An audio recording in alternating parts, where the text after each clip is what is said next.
Hello everyone, आज की इस वीडियो में हम कक्षा 6 की SCERT की किताब पृथ्वी और हमारा जीवन का पाठ 1 पढ़ेंगे। तो पाठ 1 है हमारा सौरमंडल। तो सबसे पहले हम जान लेते हैं कि जो पाठ है इसमें हम क्या पढ़ेंगे। तो आज के इस पाठ में जो है हम अपने सौरमंडल के बारे में पढ़ेंगे। सौरमंडल यानी कि जिसमें हमारे सभी ग्रह होते हैं, जैसे कि चांद, तारे, सूर्य और जो बाकी ग्रह हैं। तो आज जो है हम उनके बारे में पढ़ेंगे। तो शुरू करते हैं।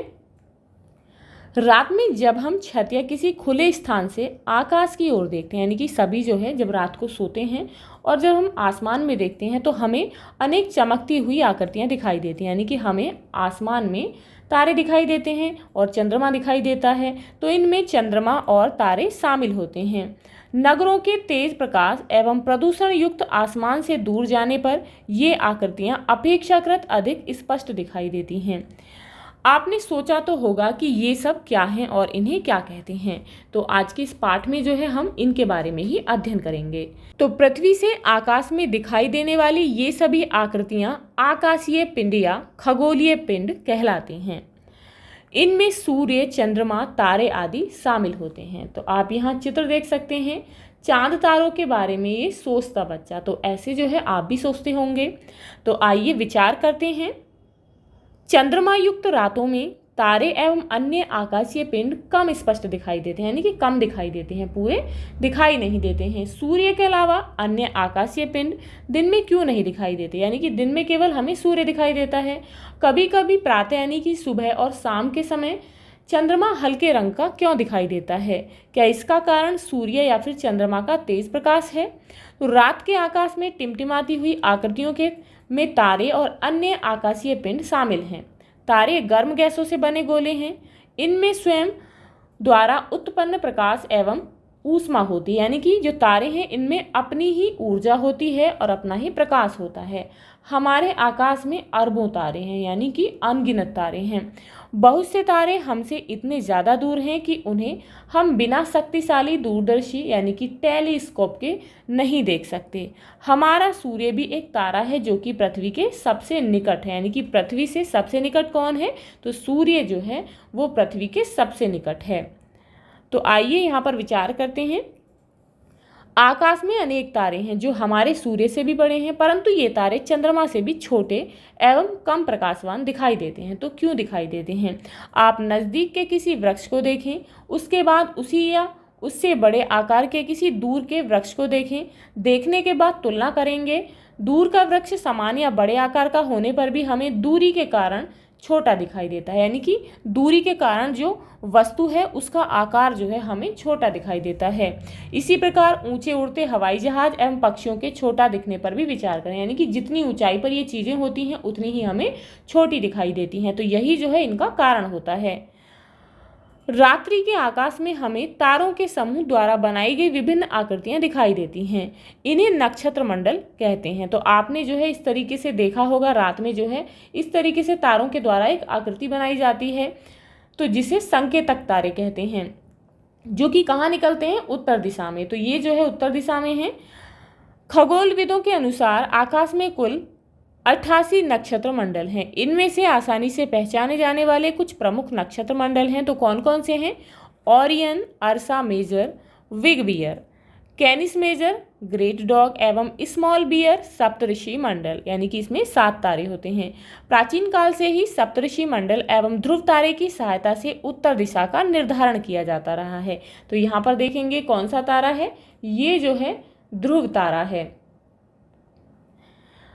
अब हम यहाँ पर सोलर सिस्टम के बारे में पढ़ेंगे। सोलर सिस्टम में सूर्य, 8 ग्रह, इन ग्रहों के उपग्रह तथा कुछ अन्य खगोलीय पिंड जैसे कि क्षुद्र ग्रह, पुच्छल तारा एवं उल्का पिंड मिलकर सौरमंडल का निर्माण करते हैं। तो ये सभी जो है कहाँ होते हैं? हमारे सोलर सिस्टम का निर्माण करते हैं। इसे हम सौर परिवार भी कहते हैं, क्योंकि सौर परिवार का मुखिया कौन है? सूर्य है। यह हमारे सौरमंडल के केंद्र में स्थित होता है। केंद्र में यानी कि बीच में। सूर्य के गुरुत्वाकर्षण बल यानी कि खिंचाव के कारण सौर परिवार के अन्य सभी सदस्य सूर्य के चारों ओर परिक्रमा करते रहते हैं। अब यहाँ पर इसे ध्यान से देखेंगे। सूर्य तथा उसके चारों ओर चक्कर लगाने वाले समस्त खगोलीय पिंडों के समूह को सौर परिवार कहते हैं। तो सौर परिवार किसे कहते हैं? सौर परिवार हम उसे कहते हैं यानी कि जो सूर्य के चारों ओर चक्कर लगाते हैं, यानी कि जो पिंड सूर्य के चारों तरफ चक्कर लगाते हैं उसे सौर परिवार कहते हैं। अब यहाँ पर सबसे पहले देखेंगे सूर्य के बारे में पढ़ेंगे। सूर्य सौरमंडल के केंद्र में स्थित यानी कि बीच में स्थित अत्यधिक गर्म गैसों से बना तारा है, यानी कि सूर्य भी एक तारा ही है। तो यहाँ देख लेंगे, ये जो है हमारे सौरमंडल का चित्र है। तो सूर्य में जो है कौन कौन सी गैसें हैं? तो सूर्य में कौन कौन सी गैसें? हाइड्रोजन और हीलियम गैसें पाई जाती हैं। यह बहुत बड़ा है, हमारी पृथ्वी जैसे लगभग 13 लाख गोले इसमें समा सकते हैं, यानी कि ये इतना बड़ा है। यह समूचे सौरमंडल को ऊष्मा एवं प्रकाश प्रदान करता है। सूर्य हमारी पृथ्वी से लगभग 15 करोड़ किलोमीटर स्थित है। तो कितनी दूर है? तो सूर्य जो है हमारी पृथ्वी से 15 करोड़ किलोमीटर दूर है। 3 लाख किलोमीटर प्रति सेकंड की चाल से सूर्य का प्रकाश 8 मिनट 19 सेकंड में सूर्य से पृथ्वी तक पहुंचता है। तो कितने टाइम में पहुंचता है? 8 मिनट 19 सेकंड में। अब हम जो है यहाँ पर कुछ रोचक तथ्य पढ़ेंगे। तो बृहस्पति, शनि तथा अरुण यानी कि यूरेनस के चारों ओर वलय कहते हैं छल्ले को। तो ये जो है इन ग्रहों के चारों ओर उपस्थित हैं। ये छल्ले विभिन्न पदार्थों के असंख्य छोटे छोटे पिंडों से बनी पट्टियां हैं। पृथ्वी से इन छल्लों को शक्तिशाली दूरबीन की सहायता से देखा जा सकता है। अब हम जो है यहाँ पर प्लेनेट यानी कि ग्रह के बारे में पढ़ेंगे। जो आकाशीय पिंड अपने तारे के चारों ओर निर्धारित कक्षा में चक्कर लगाते हैं उन्हें ग्रह कहते हैं। तो ग्रह किसे कहते हैं? तो ग्रह उन आकाशीय पिंडों को कहते हैं जो अपने तारे के चारों ओर निर्धारित कक्षा में चक्कर लगाते हैं। इनमें स्वयं का प्रकाश एवं ऊष्मा नहीं होती है। ये अपने तारे के प्रकाश से ही प्रकाशित होते हैं। जैसे कि पृथ्वी सूर्य के चारों ओर चक्कर लगाती है। किसी आकाशीय पिंड के ग्रह होने के लिए उनका आकार इतना बड़ा होना चाहिए कि गुरुत्वाकर्षण बल के प्रभाव से इनकी आकृति गोल या लगभग गोल हो तथा ये किसी अन्य ग्रह की कक्षा को न काटते हों।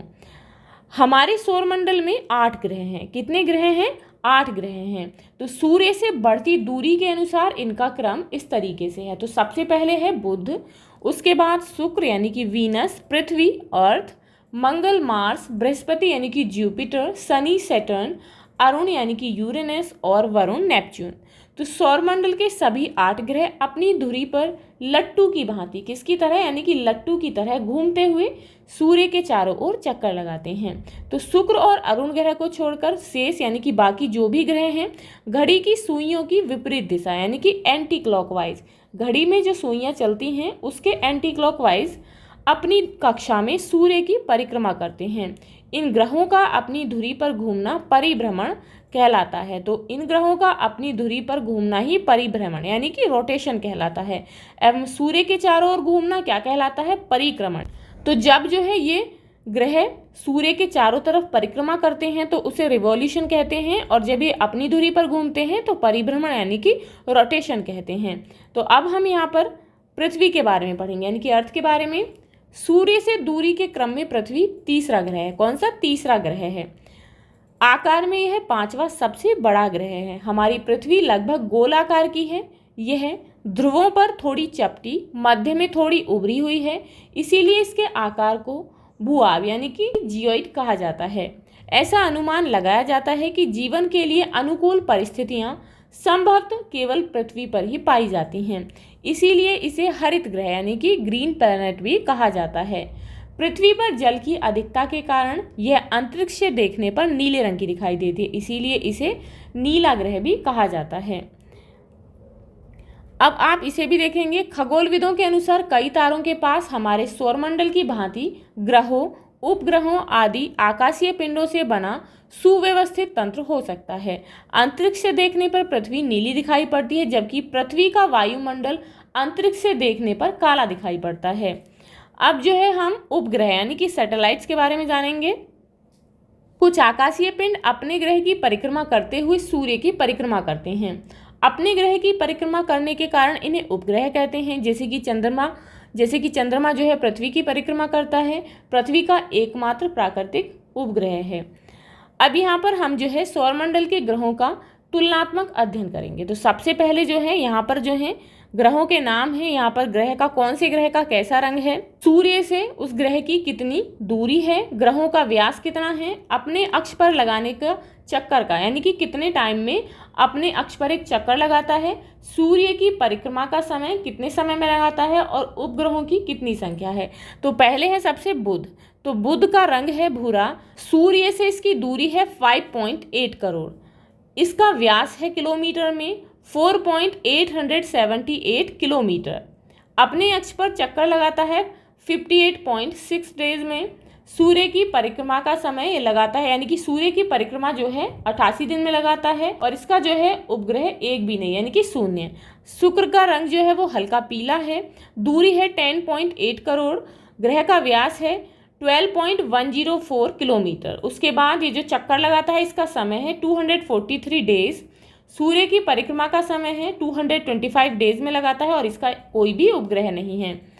पृथ्वी का रंग है नीला हरा, यानी कि दोनों ही रंग की दिखाई देती है, सूर्य से दूरी है 14.96 करोड़, इसका व्यास है 12.756 किलोमीटर, ये चक्कर लगाने में 24 आवर्स का टाइम लेता है, और सूर्य की परिक्रमा में 365.25 डेज, यानी कि इतने दिन लगाता है, और इसका उपग्रह है चंद्रमा। अब नेक्स्ट है मंगल। तो मंगल ग्रह का रंग है लाल और भूरा, सूर्य से दूरी है 21.7 करोड़, उसके बाद इसका व्यास है 6.750 किलोमीटर, अपने अक्ष पर चक्कर लगाने में समय लगता है 24 घंटे 37 मिनट, उसके बाद सूर्य की परिक्रमा करने में टाइम लगता है 687 दिन, और इसके 2 उपग्रह हैं। नेक्स्ट है बृहस्पति। तो बृहस्पति जो ग्रह है इसका रंग है गुलाबी रंग पर सफ़ेद पट्टी, इसकी जो है दूरी है 77.8 करोड़, यानी कि 77.8 करोड़, इसका व्यास है 1,42,984 किलोमीटर, इसको टाइम लगता है अपने अक्ष पर चक्कर लगाने में 9 आवर्स 55 मिनट, और सूर्य की परिक्रमा करने में 11.86 ईयर लगते हैं। अब उसके बाद इसके ग्रह कितने हैं, 69 हैं। नेक्स्ट है शनि। तो शनि का रंग है सुनहरा पीला, इसकी दूरी है 142.7 करोड़, इसका व्यास है 1,20,536 किलोमीटर, अपने अक्ष पर चक्कर लगाने में टाइम लगता है 10 आवर्स 47 मिनट, और सूर्य की परिक्रमा लगाने का समय है 29.46 वर्ष, यानी कि 29.46 वर्ष, और इसके उपग्रह हैं 62। अब नेक्स्ट है यहाँ पर अरुण। तो अरुण का रंग है आसमानी, इसकी दूरी है सूर्य से 287 करोड़, यहाँ पर ग्रह का व्यास है 51,118 किलोमीटर, इसे अपने अक्ष पर चक्कर लगाने में टाइम लगता है 17 आवर्स 14 मिनट, सूर्य की परिक्रमा का समय है 84 ईयर्स, यानी कि 84 वर्ष लगते हैं, और इसके उपग्रह हैं 27। नेक्स्ट है वरुण। वरुण का रंग है गहरा आसमानी, इसकी सूर्य से दूरी है 449.7 करोड़, उसके बाद इसका व्यास है 49,528 किलोमीटर, इसे अपने अक्ष पर चक्कर लगाने में टाइम लगता है 16 आवर्स, और इसे सूर्य की परिक्रमा में टाइम लगता है 164.8 ईयर्स, और इसके उपग्रह हैं 14। अब यहाँ पर देखेंगे शनि एवं यूरेनस जो ग्रह हैं, ग्रह के चारों ओर विशेष प्रकार के वलय, यानी कि इनके जो चारों ओर है रिंग पाए जाते हैं। अब हम पढ़ेंगे चंद्रमा के बारे में। हमारी पृथ्वी का एकमात्र उपग्रह चंद्रमा है। तो पृथ्वी का केवल एक उपग्रह है, कौन सा, चंद्रमा। इसका व्यास पृथ्वी के व्यास का 1/4 है। यह हमारी पृथ्वी के सबसे अधिक निकट है। यह हमारी पृथ्वी के सबसे अधिक निकट स्थित आकाशीय पिंड है। पृथ्वी से इसकी दूरी लगभग 3,84,000 किलोमीटर है। कितनी दूरी है, लगभग 3,84,000 किलोमीटर। यह सूर्य के प्रकाश से प्रकाशित होती है, यानी कि ये जो है सूर्य के प्रकाश में दिखाई देती है। चंद्रमा से परावर्तित प्रकाश जब पृथ्वी के धरातल पर पड़ता है तो चंद्रमा के इस प्रकाश को चांदनी कहते हैं, यानी कि मूनलाइट कहते हैं। पृथ्वी के सबसे अधिक निकट होने के कारण यह रात के आकाश में सबसे बड़ा और चमकीला दिखाई देता है। शुक्र एवं अरुण को छोड़कर सभी ग्रह घड़ी की सुई के विपरीत दिशा में परिभ्रमण एवं परिक्रमण करते हैं। इन दोनों ग्रहों की परिभ्रमण एवं परिक्रमण की दिशा घड़ी की सुई की दिशा यानी कि क्लॉकवाइज में होती है। अरुण के उपग्रह भी उसके चारों ओर घड़ी की सुई की दिशा में परिक्रमा करते हैं। अब हम जो है यहाँ पर एस्टेरॉइड्स के बारे में पढ़ेंगे। तो क्षुद्र ग्रह कहा जाता है इन्हें। मंगल एवं बृहस्पति की कक्षाओं के बीच असंख्य छोटे छोटे पिंड पाए जाते हैं। ये भी सूर्य की परिक्रमा करते हैं, इन्हें क्षुद्र ग्रह कहते हैं। खगोलविदों के अनुसार क्षुद्र ग्रह ग्रहों के टुकड़े हैं जो करोड़ों वर्ष पहले विस्फोट से बिखर गए थे। अब यहाँ पर नेक्स्ट है उल्कापिंड यानी कि मेटेरॉइड्स। वह उल्कास्म धूल व गैसों से निर्मित छोटे छोटे पिंड अंतरिक्ष में घूमते रहते हैं। तो यहाँ देख सकते हैं पिक्चर में, ये है क्षुद्र ग्रह। जब ये पिंड घूमते घूमते पृथ्वी के वायुमंडल में प्रवेश कर जाते हैं तो घर्षण के कारण ये जलने लगते हैं तथा तेजी से पृथ्वी की ओर बढ़ते हैं। इसे ही टूटता हुआ तारा कहते हैं। प्राय छोटे छोटे पिंड वायुमंडल में ही जलकर नष्ट हो जाते हैं, जिन्हें उल्कास्म कहा जाता है। कभी कभी ये पिंड पूर्ण रूप से जलकर नष्ट नहीं हो पाते तथा इनका कुछ अवशिष्ट भाग पृथ्वी के धरातल पर पहुंच जाता है। इसी अवशिष्ट पिंड को उल्कापिंड कहा जाता है। तो यहाँ देख सकते हैं, ये है पुच्छल तारे की पूंछ। पुच्छल तारे यानी कि कॉमेट्स, पुच्छल तारे अथवा धूमकेतु चट्टानों, बर्फ, धूल और गैस के बने आकाशीय पिंड होते हैं। अक्सर ये आकाशीय पिंड अपनी कक्षा में घूमते हुए सूर्य के पास आ जाते हैं। सूर्य के ताप के कारण इसकी गैसें धूल और बर्फ वाष्प में बदल जाती हैं। यही वाष्प मुख्य पिंड से एक लंबी सी चमकीली पूंछ के रूप में बाहर निकल जाती है। तो यहाँ देख सकते हैं आप, गुरुत्वाकर्षण के कारण इस तारे का सिर सूर्य की तरफ तथा पूंछ हमेशा ही बाहर की तरफ होती है, जो हमें चमकती दिखाई देती है। आप सोच रहे होंगे कि इतने सारे ग्रह, उपग्रह और क्षुद्र ग्रह एक ही सूर्य के चारों ओर निरंतर चक्कर लगा रहे हैं, फिर भी कभी आपस में टकराते नहीं हैं, ऐसा कैसे संभव होता होगा। तो आप देख सकते हैं कि किस तरीके से जो है ये सूर्य के चक्कर लगाते हैं। तो ये जो है अपनी अपनी लाइन में इस तरीके से होते हैं, दीर्घ वृत्ताकार मार्ग इस तरीके से घूमते हैं। विद्यालय परिसर में आपको जो है क्या करना है, एक बच्चा सूर्य बनकर खड़ा होगा। सौरमंडल के चित्र में दिखाए गए विभिन्न ग्रहों के दीर्घ वृत्ताकार यानी कि इस तरीके के मार्ग के अनुसार जमीन पर लकड़ी, चूना, चौक की सहायता से निशान बना लें। यानी कि ये जो है इस तरीके से आप चारों ओर गोला बना लेंगे किसी भी चौक या चूने की सहायता से। अब 8 बच्चे क्रम से बुध, शुक्र, पृथ्वी, मंगल, बृहस्पति, शनि, अरुण, वरुण बनकर अलग अलग दीर्घ वृत्ताकार मार्ग पर खड़े हो जाएं और अपने निर्धारित मार्ग पर सूर्य के चारों ओर घूमें। यानी कि जैसे ये ग्रह घूमते हैं वैसे ही आप घूमेंगे इस तरीके से अपनी अपनी दूरी पर। तो कितनी भी देर तक किसी भी गति से आप चलते रहें, कभी भी आपस में टकराएंगे नहीं। तो वैसे ही जो है ये सूर्य के चक्कर लगाते हैं और कभी भी ये आपस में नहीं टकराते हैं। अब यहाँ पर जो है हम कुइपर मेखला के बारे में पढ़ेंगे। तो यह जो है नेपच्यून के पार सौरमंडल के आखिरी सिरों पर एक तस्तरी यानी कि डिस्क के आकार की विशाल पट्टी है। इसमें असंख्य खगोलीय पिंड उपस्थित हैं, जिनमें कई बर्फ से बने हैं। धूमकेतु इसी क्षेत्र से आते हैं। खगोलविदों का मानना है कि यहाँ ग्रह जैसे कई बड़े बड़े आकाशीय पिंड भी हो सकते हैं। प्लूटो भी इसी मेखला में स्थित है। हमारे सौरमंडल में अगस्त 2006 के पहले 9 ग्रह माने जाते थे। यम प्लूटो यानी कि 9वां ग्रह था। यह नेपच्यून की कक्षा का अतिक्रमण करता था। अतः 24 अगस्त 2006 को अंतर्राष्ट्रीय खगोलीय संघ IAU ने यम को ग्रह की श्रेणी से हटा दिया। अब हम यहाँ पर ब्रह्मांड के बारे में जानेंगे, यानी कि ब्रह्मांड के बारे में पढ़ेंगे। ब्रह्मांड को क्या कहते हैं? यूनिवर्स। आपने तारों भरे खुले आकाश में एक ओर से दूसरी ओर तक फैली चौड़ी सफेद पट्टी की तरह चमकदार पथ यानी कि रास्ते को देखा है। यह करोड़ों तारों का समूह है।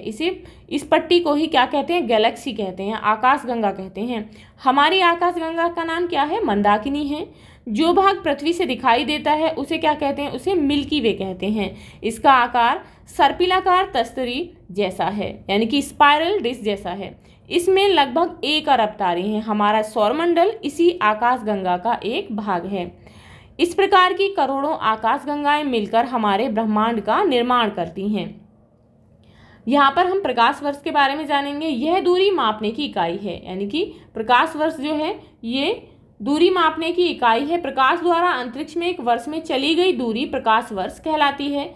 इसकी माप लगभग 946 खरब यानी कि 9.46 ट्रिलियन किलोमीटर होती है। तारों के मध्य दूरी, आकाशगंगा का आकार, आकाशगंगाओं के मध्य दूरी आदि दूरियां मापने में इसका प्रयोग करते हैं। हमारी आकाशगंगा इतनी विशाल है, इतनी बड़ी है कि प्रकाश की गति से चलने पर इसके एक सिरे से दूसरे सिरे तक जाने में 1,00,000 वर्ष लगेंगे।